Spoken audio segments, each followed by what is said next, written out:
Bonjour à tous, je m'appelle Sana Afwez, je suis fondatrice et directrice de Womenpreneur. Nous nous occupons de donner des possibilités aux femmes dans le cadre de 23 pays. À partir de 2016, nous avons donné des opportunités et aidé 15 000 femmes dans la région du Moyen-Orient. Et notre objectif est d'être la voix des femmes, faire en sorte que les femmes peuvent toujours jouer un rôle important. À partir de 2016, on a travaillé pour travailler aux côtés des femmes pour mettre en place des actions et faire en sorte que toutes les femmes puissent avoir un rôle important dans l'économie de notre région. Aujourd'hui, j'aimerais partager avec vous notre témoignage et également notre expérience des défis auxquels les femmes doivent faire face dans le secteur financier. Le développement des économies est étroitement lié à l'égalité entre hommes et femmes. Dans la région MENA, il y a l'écart entre les sexes le plus élevé quand il s'agit de monter une entreprise et en particulier les startups. On parle de 40%. Et pour cette raison, la région est en train de perdre 575 milliards d'euros par an. Pourquoi? Quelle est la raison de ce manque de soutien aux femmes? Quels sont les défis des femmes? Alors, il y a différentes causes et je n'ai pas vraiment le temps d'aller un peu trop dans le détail. Mais j'aimerais partager avec vous les causes les plus importantes. Alors, la première raison, le manque de disponibilité de gages, de garanties financières. C'est une des causes les plus importantes qui empêche aux femmes d'avoir accès au financement parce qu'à cause des lois concernant l'héritage, donc il y a peu de disponibilité. Et donc, quand on pense au développement dans la région MENA, il y a des conditions qui sont beaucoup plus favorables aux hommes par rapport aux femmes. Et donc, les femmes ont moins d'opportunités d'avoir accès aux fonds des banques, des institutions financières. Et donc, les femmes doivent se pencher aux 3 F, Family, Friends and Fools, donc la famille, les amis et les fous.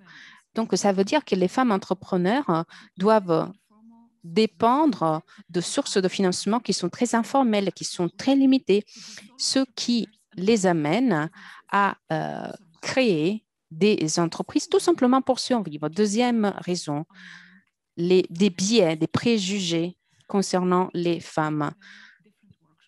Dans notre organisation, il y a différents réseaux d'entrepreneurs qui montrent des témoignages de femmes et hommes entrepreneurs et qui font leur discours de pitch devant un jury. Et le jury, normalement, choisit les candidats hommes, 80% des cas. Et après, si on montre tout simplement le business plan sans dire si le candidat est homme et femme, normalement, surprise, à peu près 70% des investisseurs choisissent les business plans présentés et rédigés par des femmes. Cela montre vraiment l'importance des préjugés concernant les sexes, ce qui a un impact très important concernant les activités, les opportunités aux femmes. Pardon. La troisième raison, le troisième défi est le manque d'alphabétisation financière. Pendant la COVID, on a vu des femmes qui ont demandé qui ont postulé pour avoir accès à des fonds, des prêts, normalement, elles ont utilisé ces fonds pour la famille, les besoins de leur famille, non pas pour le business, pour monter leur entreprise. C'est parce qu'elles elles ont encore un niveau d'alphabétisation financière qui n'est pas suffisante. Donc, il faut éduquer, il faut former les femmes entrepreneurs qu'elles doivent, dans la gestion donc de leurs fonds, de leurs finances, elles doivent apprendre qu'il doit y avoir une différence, une séparation entre famille et business. La dernière raison, et je vais m'arrêter là parce que je vais respecter le temps imparti. Donc, la dernière raison, ou le dernier défi, est le manque de services alternatifs et de produits alternatifs. Et donc, les banques doivent se renouveler, les banques doivent faire en sorte qu'il y a assez de produits qui sont inclusifs, qui peuvent être utilisés au bénéfice de tout le monde. Parce qu'il y a beaucoup de femmes qui ont perdu leur travail et qui veulent monter leur entreprise. Et je crois que les banques doivent repenser à leur rôle, repenser leurs produits, parce que les femmes,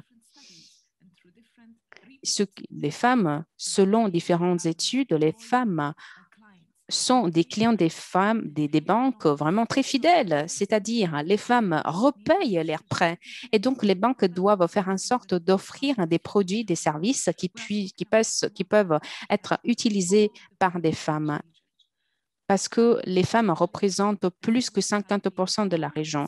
Le secteur privé, le secteur public-privé, tous les secteurs doivent jouer leur rôle pour faire en sorte que les femmes puissent avoir accès aux opportunités. Merci beaucoup.